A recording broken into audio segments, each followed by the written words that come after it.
Hola, ¿qué tal? Mi nombre es Nuria López González y soy alumna de la licenciatura de Psicología para la Universidad Digital del Estado de México. En esta ocasión voy a presentar el tema de psicología experimental para dicha materia como parte de la actividad integradora. Bueno, pues la investigación experimental se ha mostrado como un pilar de la psicología hoy en día, sobre todo de la psicología científica. Permite comprender de manera objetiva, sistemática y verificable ciertos procesos psicológicos. Nos da la posibilidad de tener un control y de manejar la posibilidad de la comparación de grupos que permiten descubrir principios esenciales del comportamiento humano. Esta actividad justamente vamos a poder comprender de manera muy simple y sintetizada cuál es la lógica y la estructura de este método, mismo que nos va a permitir evaluar con pensamiento crítico investigaciones que han permitido tener una muy valiosa comprensión hoy día de la conducta humana. Ejemplos de estos es el condicionamiento clásico de Pavlov, donde se habla sobre el aprendizaje de la asociación, o la curva del olvido del experimento de memoria de Ebbinghaus y, por supuesto, B.F. Skinner con el condicionamiento operante y el aprendizaje por consecuencia. Asimismo, hace unas 2 o 3 semanas presenté yo un trabajo sobre la teoría de la mente, que es una investigación experimental relacionada con el autismo, donde gracias al grupo de control y el grupo de experimental nos permitió o se permitió saber si los autistas tenían o no una teoría de la mente. Bueno, pues en esta actividad vamos a intentar resolver algunas preguntas clave sobre el tema.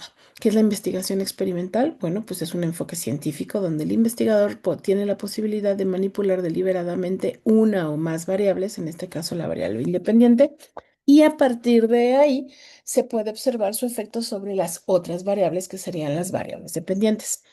Así pues, podemos controlar otras posibles variables extrañas y otras situaciones. En psicología, esta metodología, tal como lo explica Gutiérrez 2003, ha sido central desde los orígenes del laboratorio psicológico como de Wundt. Hottersall, 1997, detalla cómo es que la psicología moderna emerge en gran parte por el uso del experimento como medio para estudiar la mente en condiciones perfectamente controladas. ¿El experimento interroga la naturaleza? Bueno, sí, se podría decir que sí, porque el experimento interroga a esta realidad y pone a prueba la hipótesis sobre cómo es que se manifiesta o funcionan los fenómenos naturales o psicológicos al ponerlos en ciertas condiciones muy particulares o definidas.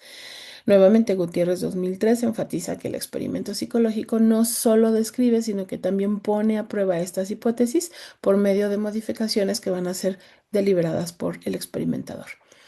El experimento no solo observa pasivamente, sino que activará algunas variables para ver cómo es que responden los sujetos y la relación causal entre ellas mismas. Cepeda 2008 nos explica que la psicología científica parte de la premisa de que los fenómenos psicológicos son observables, medibles y operables, por lo que estos pueden ser objeto de una muy rigurosa investigación por medio de estos experimentos. La investigación experimental sí o sí nos va a dar la oportunidad de replicar y reproducir resultados que nos dan la oportunidad de verificar teorías sobre la naturaleza humana y su propia conducta. Lo que sí es que hay que tener muy claro es que, por supuesto, que hay límites. Es decir, no olvidemos que como es un experimento en condiciones artificiales, sobre todo cuando trabajamos en laboratorio, pues podríamos llegar a tener respuestas no tan cercanas a la realidad porque podría absorberse de alguna manera la parte ficticia contra la realidad y no necesariamente tener los mejores resultados.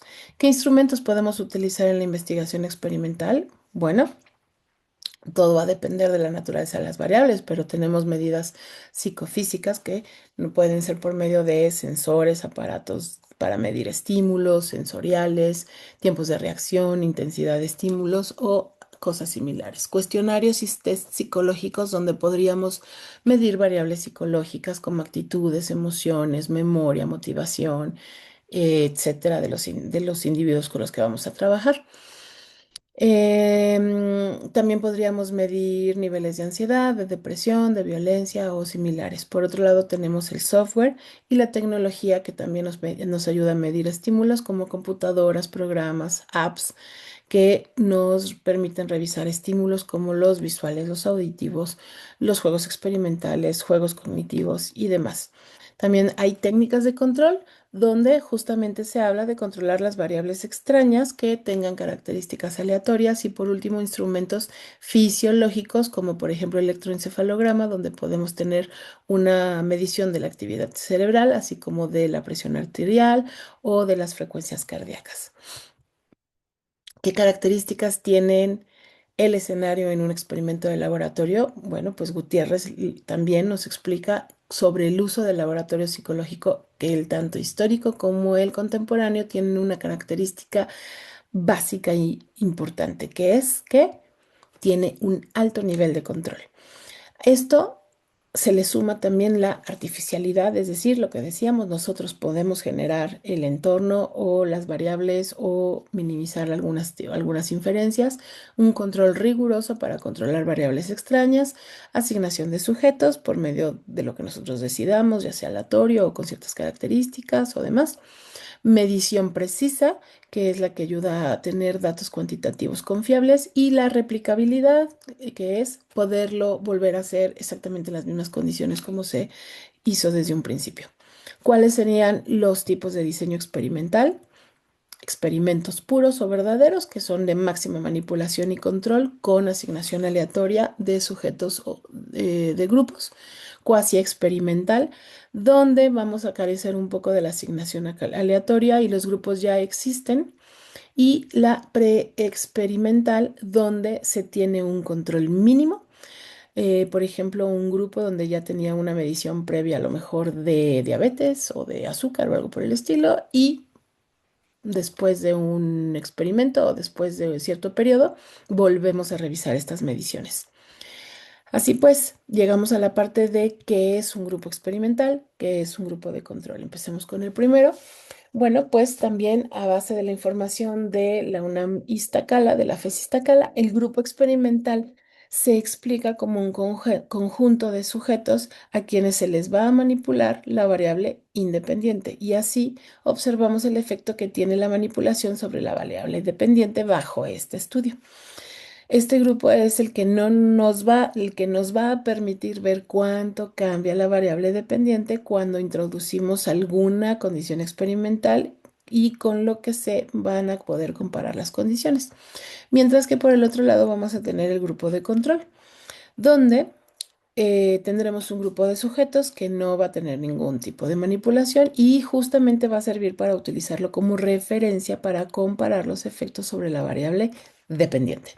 Aquí la idea es que cualquier cambio observado en el grupo experimental se pueda comparar con el grupo de control y así pudiéramos determinar si la manipulación genuinamente produce o no algún efecto. Después de esta información, bueno, pues llegamos a las conclusiones donde hay dos principales. La primera es que gracias al uso de laboratorios, instrumentos precisos y diseños experimentales que sean muy estrictos, nos vamos a poder tener hallazgos decisivos como los que comentábamos en un principio, que del condicionamiento clásico, del operante, de la obediencia, de la memoria y demás. Y esto definitivamente ha sido algo que ha transformado la comprensión del comportamiento humano y animal, además de sumarle la ciencia de la psicología. Y por el otro lado, durante el siglo XX, definitivamente la psicología experimental se consolidó como una base muy sólida de la disciplina para poder ofrecer explicaciones objetivas, verificables y replicables en muchos de los temas de la cognición y la psicología. Esto lo menciona Musalia Kayat, 2015, cuando describe el método experimental como uno de los más rigurosos por su capacidad de control, replicación, objetividad y validez interna, lo que corrobora lo que decíamos hace unos minutos. Bueno, pues definitivamente desde mi perspectiva la psicología experimental es una joya porque es la que nos va a permitir seguir haciéndonos preguntas, poder seguir haciéndonos preguntas para buscar respuestas por medio justamente de la curiosidad. Muchísimas gracias y saludos.